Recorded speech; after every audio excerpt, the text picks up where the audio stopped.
Hello everyone, welcome to our YouTube channel Guru Mantra Shiksha Ka Granth. A very warm welcome to all of you.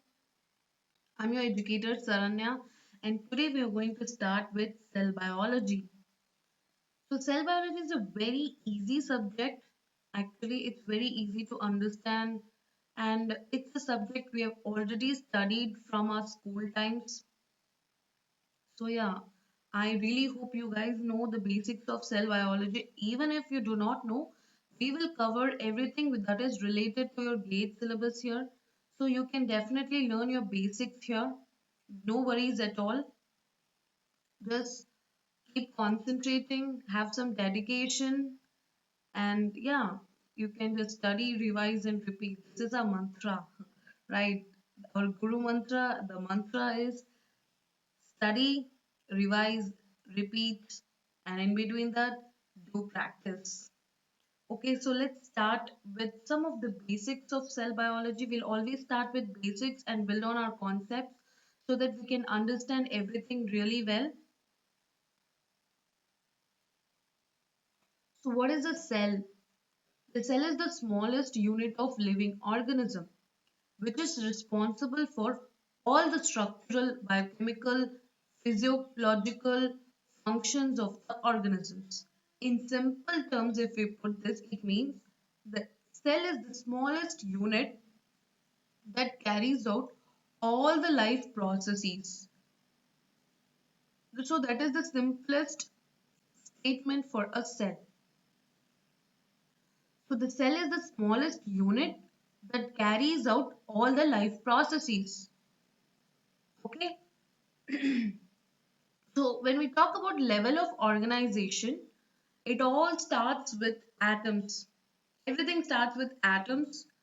So different elemental atoms come together to form a molecule like water, which has hydrogen and oxygen. Then from molecule, like different molecules form organelles. From organelles, you'll get cell. Different cells together forms a tissue. A group of tissue forms organ, a group of organ forms an organ system, then finally the organism. So it all starts with atoms and now it is at organism level. We are at organism level. So this is how the level of organization happens. So this is a beautiful picture of a cell. Since we are talking about cell biological basics, this is the picture of a cell which has a nucleus. It has a extracellular matrix surrounded, and here it is plasma membrane. It has Golgi apparatus, cytoplasm, lysosome, mitochondria, everything that is required for the functioning of a cell. It has. We will study about all these structures and different organelles in detail. Each organelle we're going to study its function, its structure, everything we're going to study in the upcoming classes. But this is the class we're going to study the basics of cell biology. So, history of cell. Whenever we learn something, we should always start with the history because it's where it all began.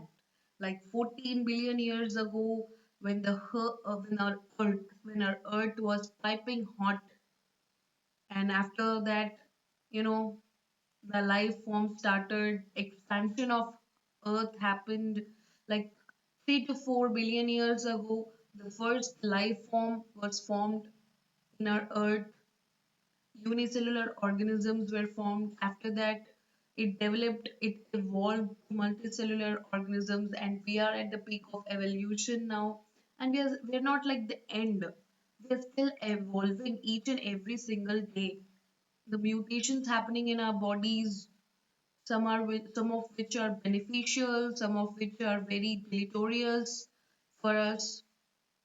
All these evolutionary processes are taking place day by day. It is a very slow process. Evolution is a very slow process, but that is what makes life going because we get characteristics which is really important for our survival based on our environmental needs. Our environment is changing.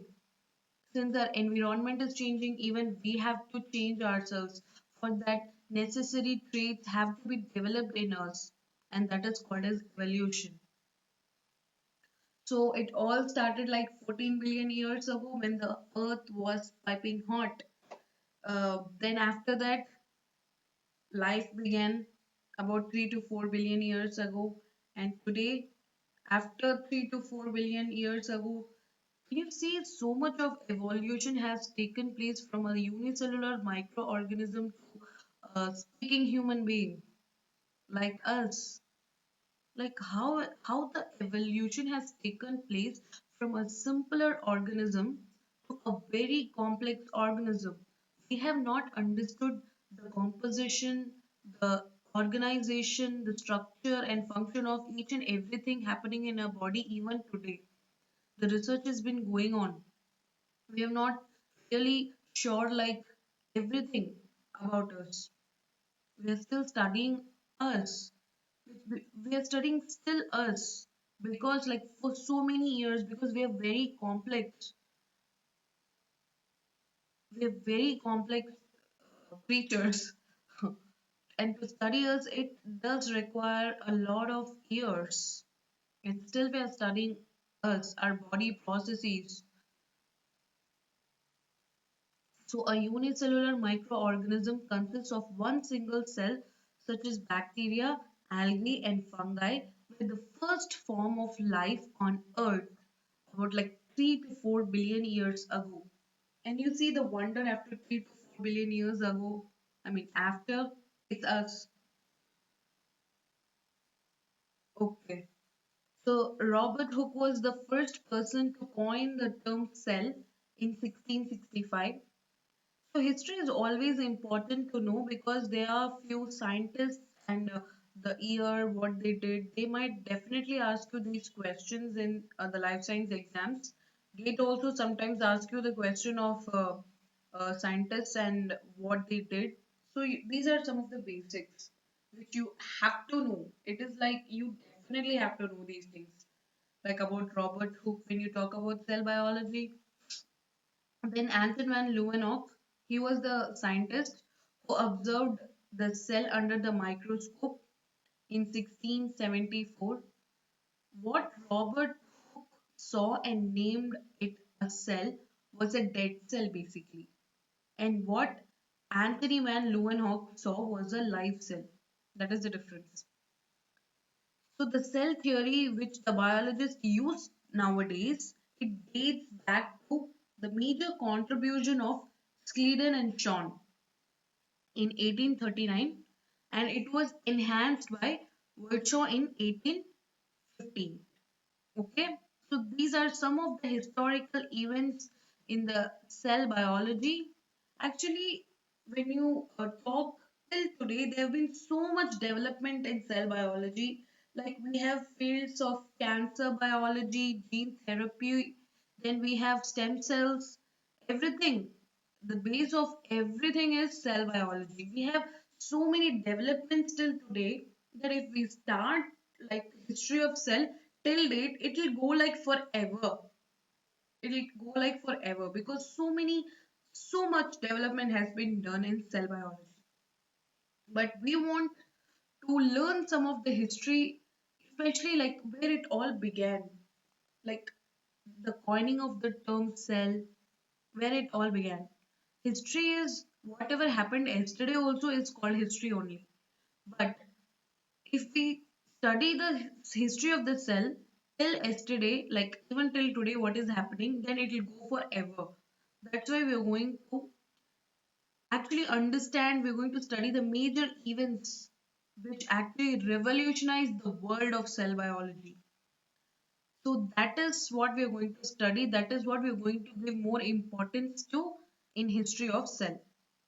Okay, in 1590, Granson were the people who found compound microscope. Then in 1665, Robert Hooke observed a dead cell, a cork cell from the bark of a tree, and he coined the term cell. In 1674, Anton van Leeuwenhoek he studied about the sperms, blood corpuscles, protozoans, and he was the scientist who was able to view the live cell under microscope. Then 1839 Purkinje, he named the term protoplasm. Actually, there are neurons which is named as Purkinje cells after this scientist. Then you have 1831 Robert Brown, he discovered the nucleus. This is very important. There are definitely certain scientists who revolutionized the area of biology, and some of the scientists which we are studying now, they are very important for us to know, because we are studying the cell biology. We are studying cell biology because there's so much has been done in cell biology, which is basics we have to know.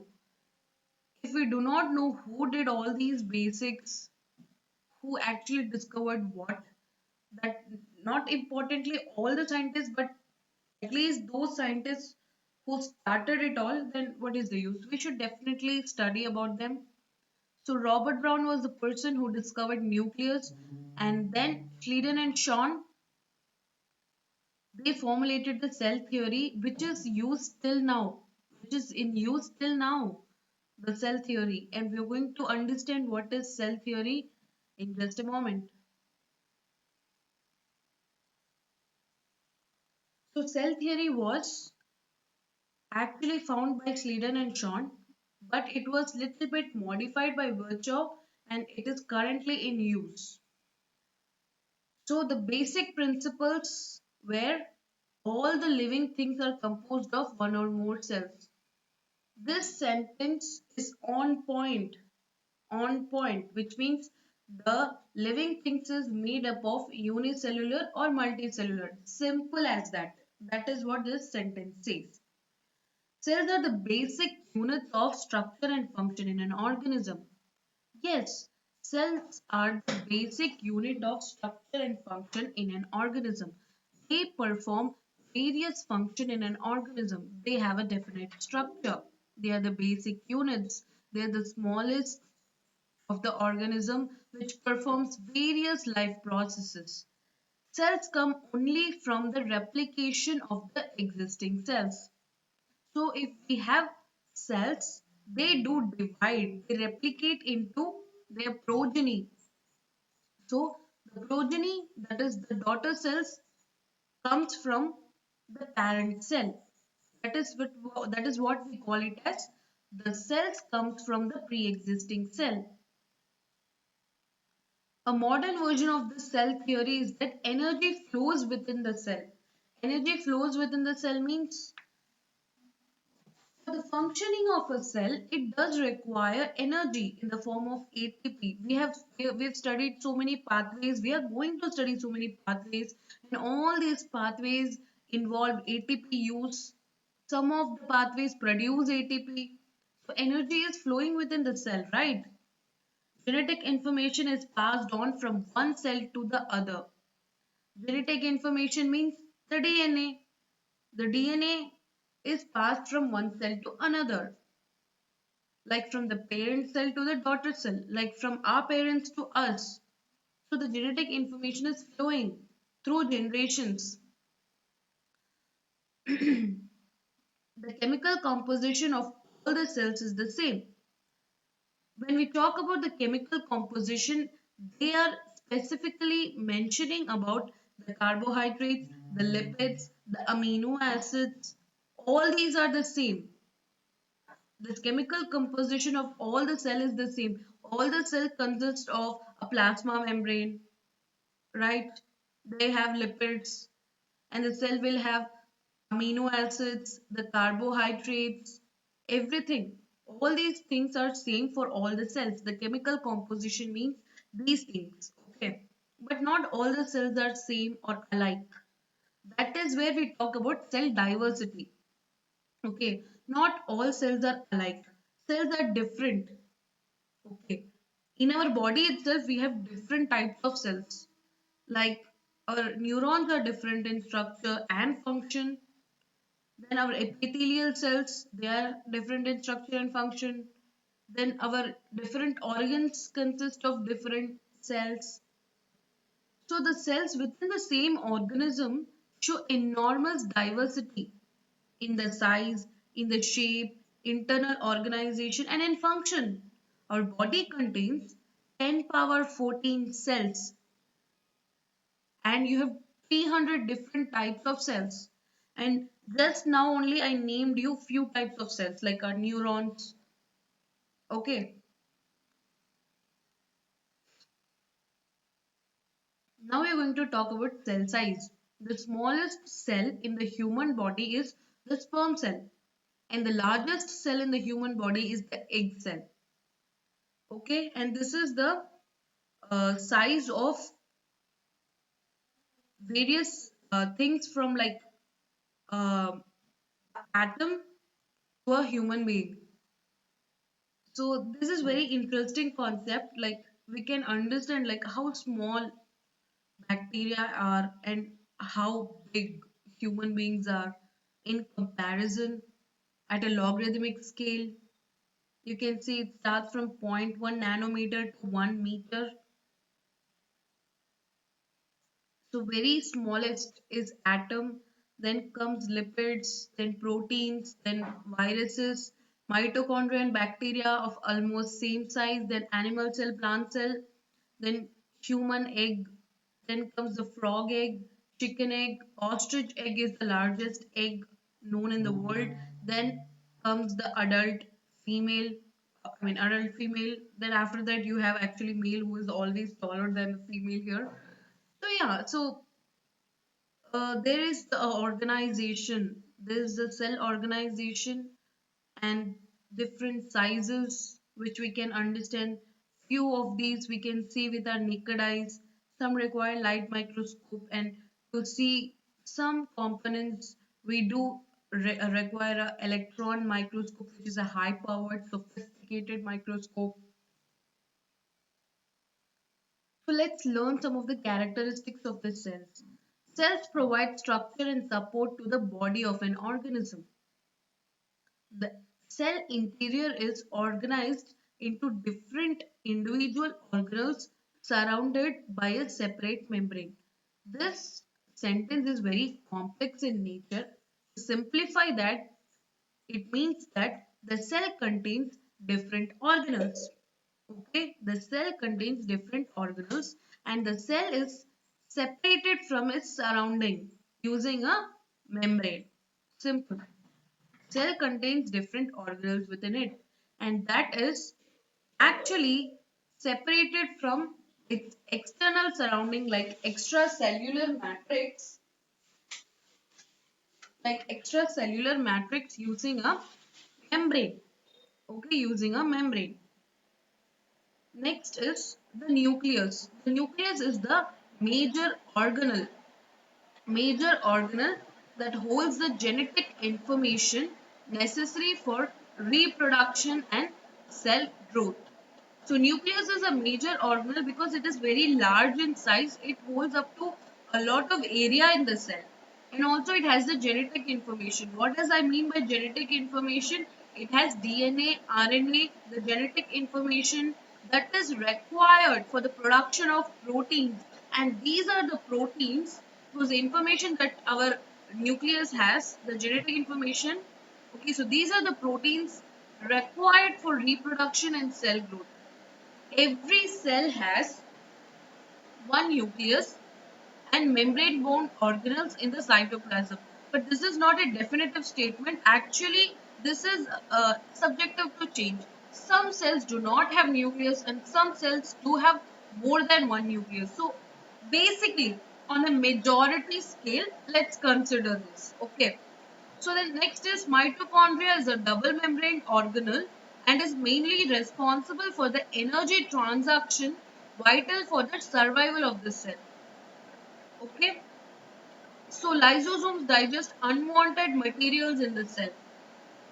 When we talk about this mitochondria, the people who know biology and the people who do not know biology have one thing in common. Everybody knows that the mitochondria is the powerhouse of the cell. We know that. For sure. Even the people who have nothing to do with biology, they know that the mitochondria is the powerhouse of the cell. Because it is very famous. Mitochondria is very famous. It's like the celebrity of all the organelles in a cell. So these organelles have various functions and its structure, all of which we are going to study in detail, okay, in the upcoming classes. But since this is the basics of cell biology, we will just study everything on a basic level. Understanding them in depth is also there. All the organelles I'll cover for you, no problem at all. Don't think that I'm just talking a sentence about mitochondria and lysosome and that's it. No, it does not end there. These are some of the characteristics of the cells, but when we talk about the organelles, we'll talk everything in detail. Okay?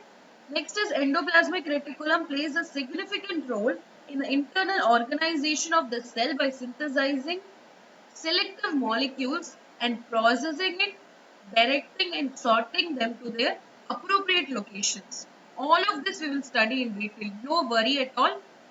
Okay, I'll cover everything for you. Next is types of cells. So there are actually different types of cells even in our body, but basically there are only two types of cells. One is prokaryotic cell, another one is eukaryotic cell.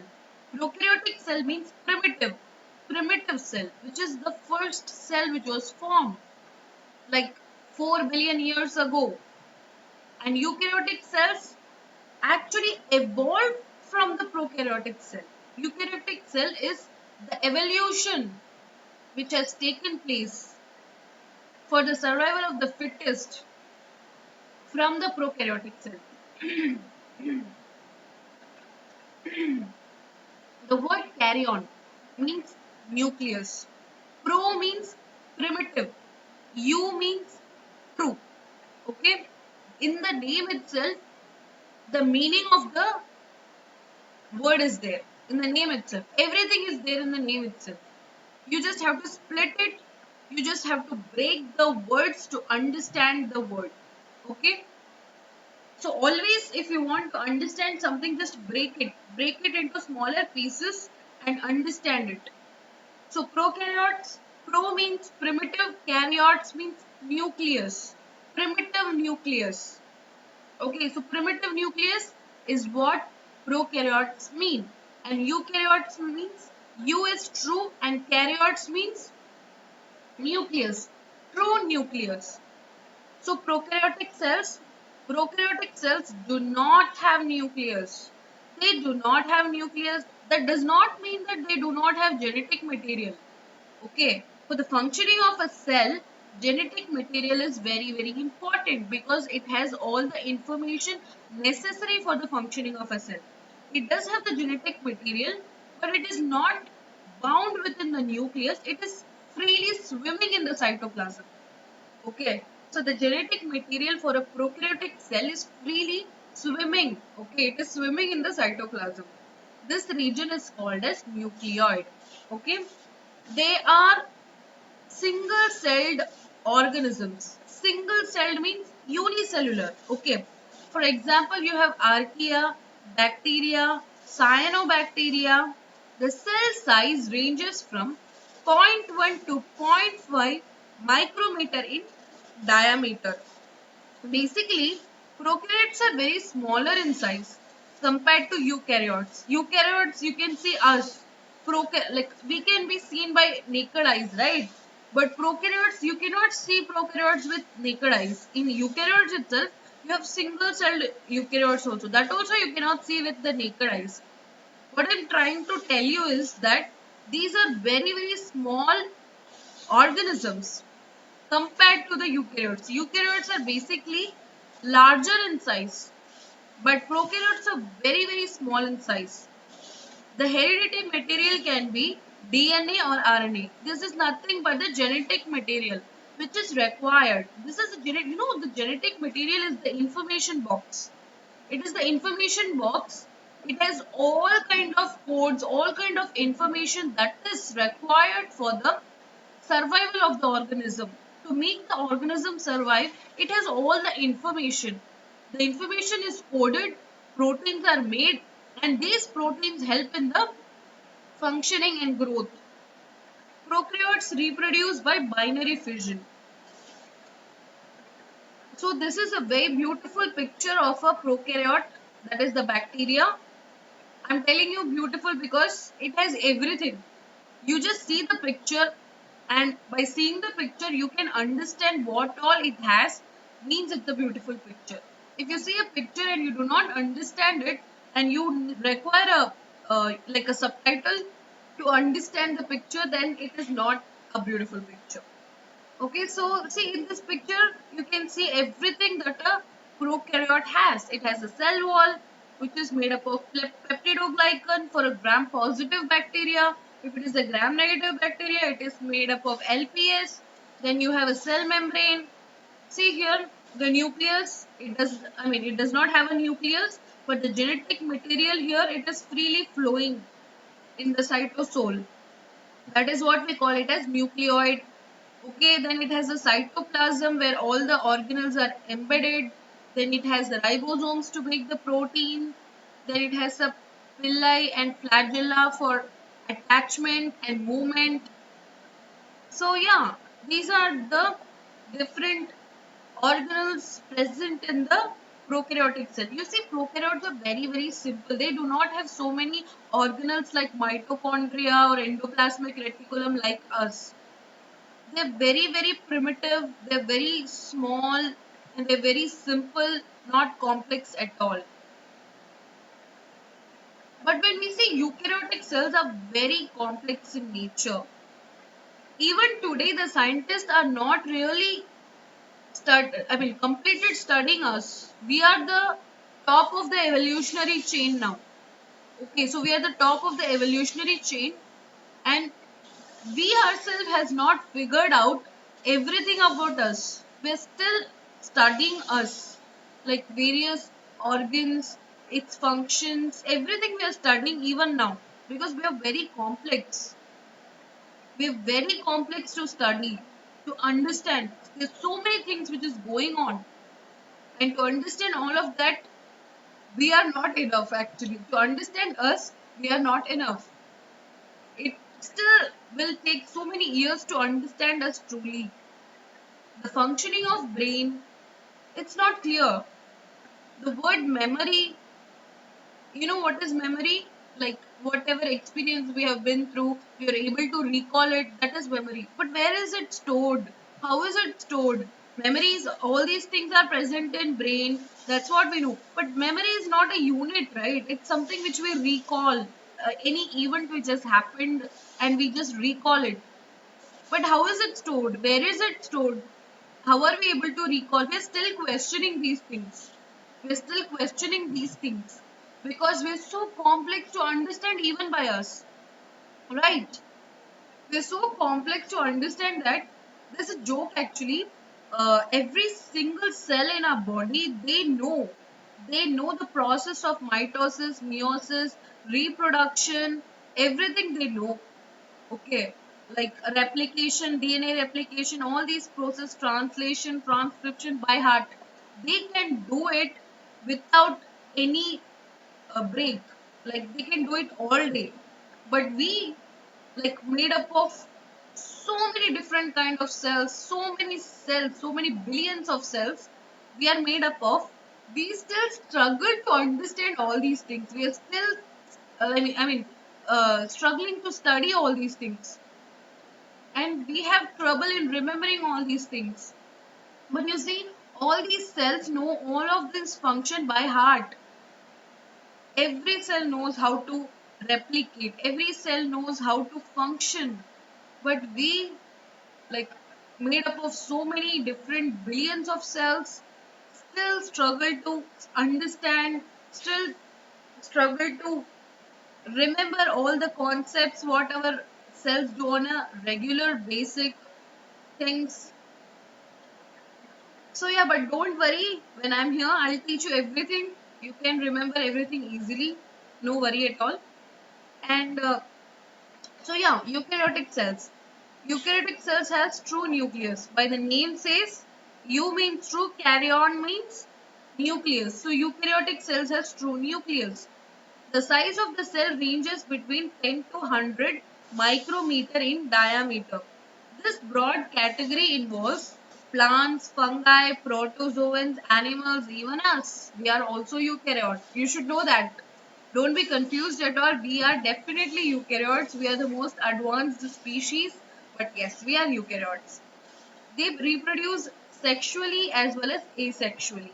So this is a picture of a eukaryotic cell. Can you see so many? It is like filled. This cell is filled with so many organelles because we require so many organelles which are complex in structure and function in order for us to function. So you can see lysosomes, Golgi, then you have endoplasmic reticulum, smooth endoplasmic reticulum without any ribosomes, rough endoplasmic reticulum with ribosome, you have a plasma membrane, you have mitochondria, you have centrioles, you have nucleus, very, very important. Then everything, mitochondria, like everything you have within your cell for your functioning. So you have to function, right? Appropriately, you have to function at optimum level, you have to function. And since you're very, very complex, for your maintenance, the organelles are working day and night so that you can function well. So the only thing we can do for our body as a written gift is just taking care of ourselves. Taking care of ourselves by means physically, like the health we have to take care, and mentally, the peace which we have. So, all these things are important for us. Like we are doing a favor on our body because it is just working day and night for us. All we can do is keep those cells healthy, keep that brain and the mind at peace. That is the return gift we can give it to our body and the cells for working for us. So let's see the comparison between the prokaryotes and the eukaryotes.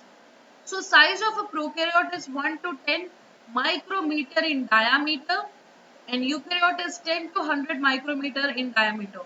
Cell wall is present in prokaryotes. In eukaryotes, in plant cell alone, cell wall is present, not in animal cell. Nucleus, here the nucleus is not present, it's not membrane bound. The genetic material is freely floating in the cytosol, but in eukaryotes, nucleus is present, it is double membrane bound. Then DNA is like nucleoid plasmids are also present, which is nothing but the extra chromosomal DNA that the bacteria has. Then eukaryotes, if you see, you have a chromatin, which means DNA will be there and histone proteins will be there. You do not have lots of organelles in the prokaryotes, but eukaryotes are filled with organelles. Cell division is by binary fission. In eukaryotes, it's meiosis, mitosis, all these complex structures. This is another uh, comparison between prokaryotic cell and eukaryotic cell, which is much more in detail. I thought I'll discuss this also with you. So prokaryotes are always unicellular and eukaryotes are, they do have unicellular eukaryotes and eukaryotes are mostly multicellular. It does not have lots of organelles like mitochondria. Eukaryotes have all the organelles and all of them are membrane bound. DNA is circular without proteins. DNA is linear and it does have histone proteins. Ribosomes are 70S, ribosomes are 80S. No cytoskeleton. It always has a cytoskeleton. And the motility by rigid rotating flagellum made up of flagellin. Motility by flexible waving undulipodium made of tubulin. Next is